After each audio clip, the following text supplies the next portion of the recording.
बिस्मिल्लाहिर्रहमानिर्रहीम। अस्सलाम वालेकुम viewers. Pakistan oil and gas analysis की वीडियो के साथ इरफान अवान आपकी खिदमत में हाजिर। आज की इस वीडियो में हम गैस के नतीजे में जो सर्कुलर डेट हमारा इंक्रीज़ हो रहा है उसके बारे में इन डिटेल डिस्कशन करेंगे। और जो हुकूमत ने रिसेंटली वैकक बिल यानी वेटेड एवरेज गैस बिल जो अनाउंस किया है उसके नतीजे में जो गैस की प्राइसेस बढ़ेंगी और उससे हमारा सर्कुलर डेट कम होगा, उसके बारे में हम आपको एक डिटेल एनालिसिस देंगे। और उसके साथ साथ सर्कुलर डेट के कम होने से दो अल्टीमेट कंपनीज ऐसी हैं जो अल्टीमेट बेनिफिशरीज हैं, जिनमें एक ओजीडीसी और एक पीपीएल है।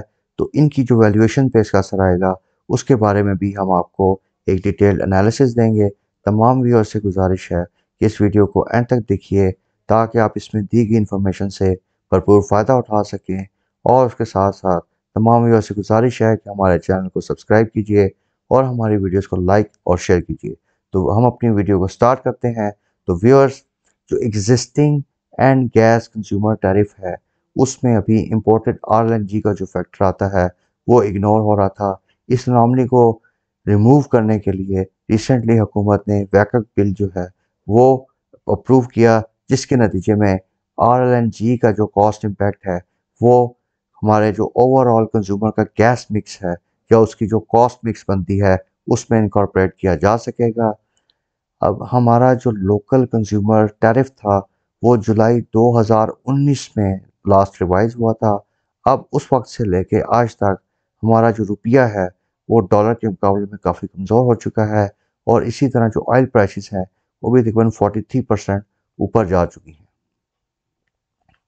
अब अपने गैस टैरिफ मिक्स में आरएलएनजी के कॉस्ट फैक्टर की अगर हम एडजस्टमेंट करें तो इस एडजस्टमेंट के होने से जो गैस की सप्लाई के नतीजे में सर्कुलर डेट एक मुसलसल बढ़ता जा रहा है उसको रोकने में बहुत मदद मिलेगी।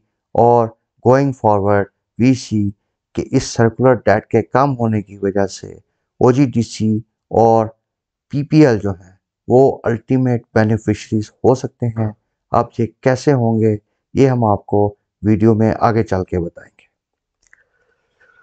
तो व्यूअर्स, अब हम उन रीजंस को डिस्कस करते हैं जिसकी वजह से गैस सप्लाई एक मेजर कंट्रीब्यूटर है इनटू सर्कुलर डेट।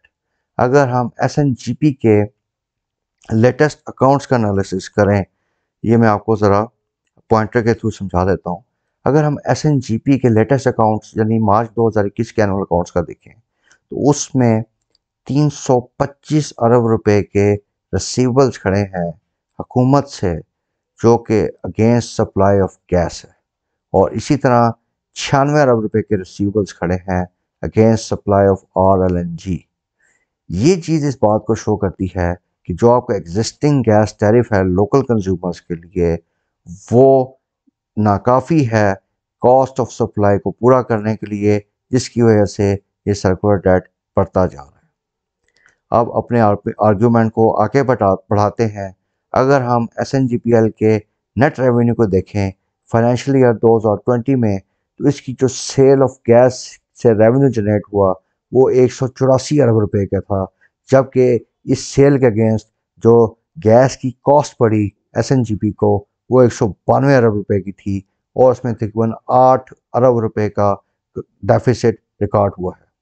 इसी तरह आरएलएनजी की डाइवर्जन के नतीजे में एक प्राइमरी डेफिसिट जो है 22 अरब रुपए का फर्दर एसएनजीपीएल को बर्दाश्त करना पड़ा।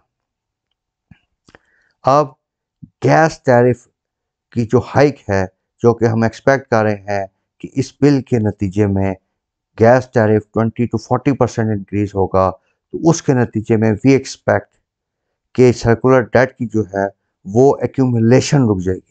यानी जो एग्जिस्टिंग डेट गैस प्राइसेस बढ़ने तक इनकर हो चुका था वो स्टैंड करेगा, लेकिन आइंदा जो आने वाला फ्यूचर है उसमें गैस यानी प्राइसेस बढ़ने से सर्कुलर डेट की अकरेंस रुक जाएगी, यानी ये मज़ीद नहीं बढ़ेगा, एक लेवल पे आके रुक जाएगा।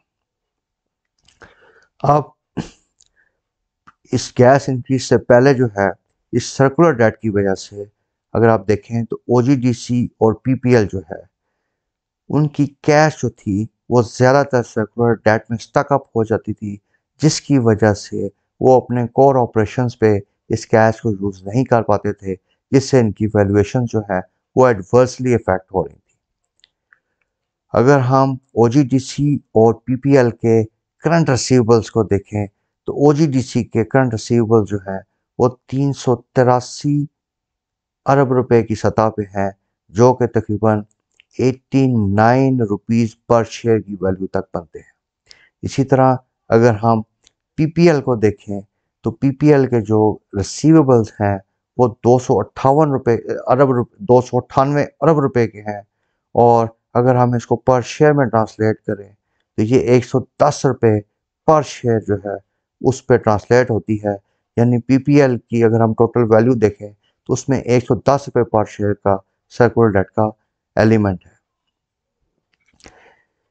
अब अंडरस्टैंडिंग के लिए ये मैं आपको बता सकता हूँ कि जो करंट रिसीवेबल्स हैं ये ओजीडीसी और पीपीएल की जो मार्केट कैपिटलाइजेशन है उससे भी ज़्यादा है। तो यहाँ से आप अंदाज़ा कीजिए कि ये सर्कुलर डेट की सिचुएशन किस हद तक बिगड़ चुकी है।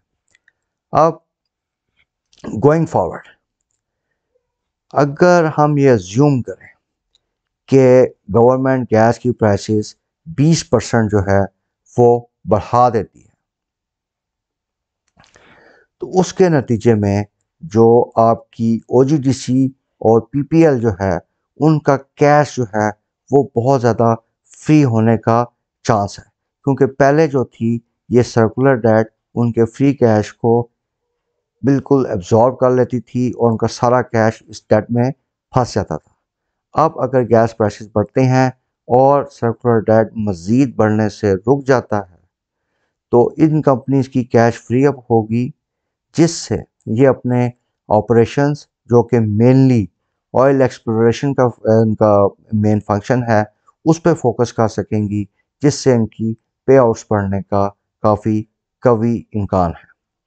तो इन दी एंड हम आपको investment advice on the basis of analysis ये एक सर्टेनिटी से आप कह लें कर सकते हैं, लेकिन एक चीज़ आपने जहन में रखनी है कि हमारी एडवाइस लॉन्ग टर्म हॉरिजॉन के लिए है।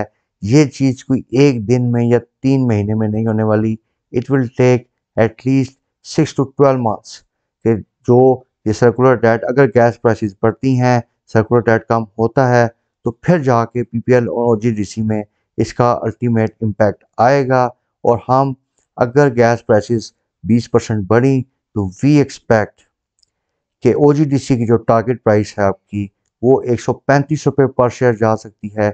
इसी तरह पीपीएल की जो टारगेट प्राइस है वो 119 रुपये पर शेयर तक जा सकती है, और एग्जिस्टिंग लेवल से जो उनका पोटेंशियल रिटर्न है वो तकरीबन 61% ओजीडीसी के लिए और पीपीएल के लिए 54% है। एक चीज़ आपने फर्दर जहन में रखनी है कि ये सिर्फ सर्कुलर डेट कम होने से इन कंपनीज पे इनकी अर्निंग पर शेयर पे एक पॉजिटिव इम्पैक्ट आएगा। अब बाकी जो चीज़ें हैं अगर ऑयल प्राइसेस फर्दर बढ़ जाती हैं और इनकी कैश फ्री अप होती है तो इससे एक इनकी अर्निंग जो है वो फर्दर बूस्ट हो सकती है।